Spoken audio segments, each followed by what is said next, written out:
and the SQ3R method, right? All right.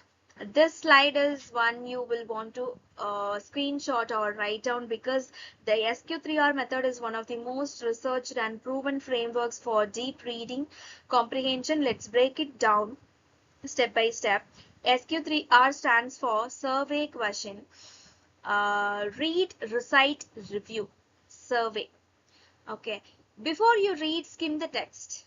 Look at the headings, images, bold words, first and last paragraphs. Your goal is to build a big picture view, a bird's eye view of what the text is about. The primes your brain to receive information more efficiently. And Q for question. Turn each heading or section title into a question. For example, if the heading says causes of World War I, your question becomes what caused World War I. This gives you a reading purpose. You are now searching for an answer, not just passively scanning words. This shift from passive to purposeful reading is game changing. Okay. R, read. Now you actually read, but actively, with your questions in mind. Look for context clues, slow down at complex parts, don't just rush through. Actually, try to find the answer to your question. And the next one is recite. After finishing a section, close the book or look away from the screen and try to recall the key ideas in your own words. Don't copy, don't look, just walk through what you remember. This step is where most people drop the ball, but it is the most powerful one for memory retention. If you explain it in your own words, you truly understand it. R for review. Once you have finished the whole text, go back, reread your notes, revisit the sections that confused you, try to connect ideas across different parts of the passage. Then ask, how do all these pieces fit together? This is the step that turns short-term understanding into long-term knowledge. Use SQ3R every single time you study or read something important. You'll see results fast. And common reading challenges and how to overcome them. Um, yes, let's get real for a moment. Reading is hard sometimes, and it's not because you are not smart enough, it's because certain challenges come up for everyone. So let's name them and beat them. Challenge 1, unknown vocabulary. You hit a word you don't recognize, and your brain just stops. The solution is use context clues first. Try to figure it out from the surrounding text. If you still can't get it, break the word into into root words, prefixes and suffixes. As the last resort, skip it, finish the sentence, and come back. Often the meaning becomes clear by the end. And challenge 2, long complex sentences. Some sentences seem like they go on forever. And by the time you reach the period, you have forgotten how they started. The solution is find the subject and main verb first, strip everything else away, then break the sentence at its commas and conjunctions. Words like although, however, because, which. Read each class separately. Then combine. And the third challenge is passive reading or zoning out. You have read a whole paragraph and realized you retained absolutely nothing. The solution is read with a pen in your hand. Annotation forces engagement. Also ask yourself a question before each paragraph. What is this going to be about? Having a question in mind keeps your brain searching, not drifting. Challenge 4, missing background knowledge. You are reading about a topic you know nothing about, and the text just doesn't make sense. The solution is pause and research briefly.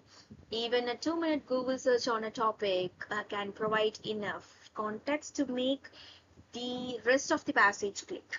Don't suffer through confusion when the answer is a search away. And challenge 5, misidentifying the main idea. You finish a passage and aren't sure what the main point actually was. The solution is to look for the most repeated concept throughout the text, then ask what the point to all these supporting details add up to. That's your main idea. The main idea is what holds everything together. It's the thread running through every paragraph, right? The challenge 6, confusing facts with opinions. This is a critical thinking trap that trips up even advanced readers. Here's the solution. Facts can be verified. They are supported by evidence, data, or observable events. Opinions use language like should, best, I believe, it seems, arguably. When you see those words, you're in opinion territory. Always check, is there evidence? Can this be proven? And practice passage and questions. Apply everything you have learned. That is the most important thing.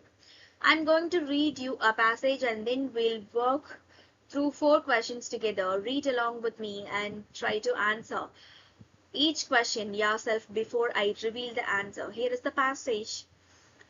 The old lighthouse had stood at the edge of the cliff for 2 centuries. Its keeper, a taciturn man who rarely spoke, had maintained the flame through storms that had swallowed ship's whole. When the council announced that the lighthouse would be automated, the villagers felt an inexplicable sense of loss, as though a living guardian was being replaced by a machine. Take a moment, read it again, get a feel for it. Now let's answer the questions. The question number 1, what does tacitum mean in context? Look at the phrase right after, who rarely spoke. That's the definition or explanation clue built right into the sentence. Tacitum means quiet, reserved, not inclined to talk. You didn't need a dictionary. The author told you, right?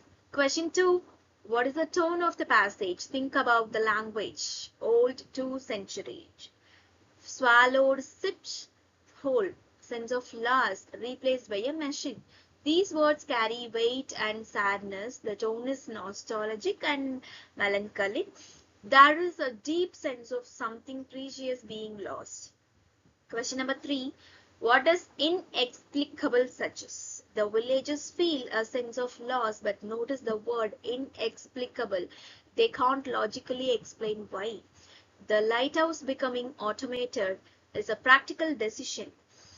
There is nothing objectively wrong with it, but emotionally the villagers are grieving. This tells us the feeling goes beyond logic. It's rooted in meaning and connection, not just function. And the question number 4, what is the implied theme? This is the deepest layer. The author is not just writing about a lighthouse. The implied theme is automation and technology, while efficient, can displace a valued human presence, and that loss is felt deeply even when it can't be explained. This is about human cost of progress. It is a statement about identity, community, and what machines can never replace. Brilliant passage, right? Notice how much meaning is packed into just 3 sentences. And here are the key takeaways slide. Okay, you have to remember. Okay, we have covered a lot today. Let me bring it all together with 6 key takeaways.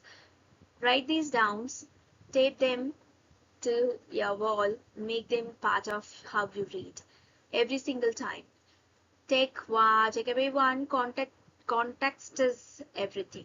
Never read a word or sentence in isolation. The meaning is always shaped by what surrounds it, linguistically, situationally, and culturally. Breathtaking. Takeaway 2, use all 5 context clue types, definition, synonym, antonym, example, and inference. The more you practice spotting these, the faster and more confident your reading becomes. Takeaway 3, always identity, tone, mood and purpose. These three layers shapes meaning as much as the words themselves do. They tell you how the author feels, what atmosphere they create, and why they wrote the piece. Takeaway 4, apply SQ3R method. Survey question, read, recite, review. This is your go-to framework for deep, retained understanding of any text. Takeaway 5, annotate actively. Your pen is your best comprehension tool. Reading with a pen keeps your mind engaged, helps you track ideas, and creates notes you can review later. Takeaway 6, practice daily with varied text. Read news articles, fiction, science pieces, and opinions essays. Every different genre builds a different reading muscles. The more variety, the stronger you comprehend your comprehensions overall. How? And that's wrap on reading and understanding context. I genuinely hope this video gave you a clear, usable framework for how to approach any text, whether it's an exam passage, a news article, a novel, or a scientific paper. If you want to get better at this, here is my challenge to you. Pick one passage today and say any passage and apply the SQ3R 3R method to it. Then annotate it and try to identify the tone, mood, and purpose. Do that every day for a week and watch your comprehensions skyrocket. If this video helped you, please give it a thumbs up. It really helps me and helps the channel grow.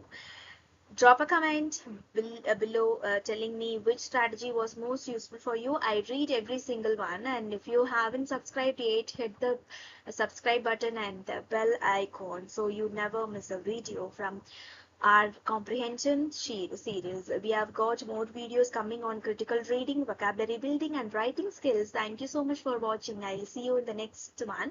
Keep reading, keep growing. Bye.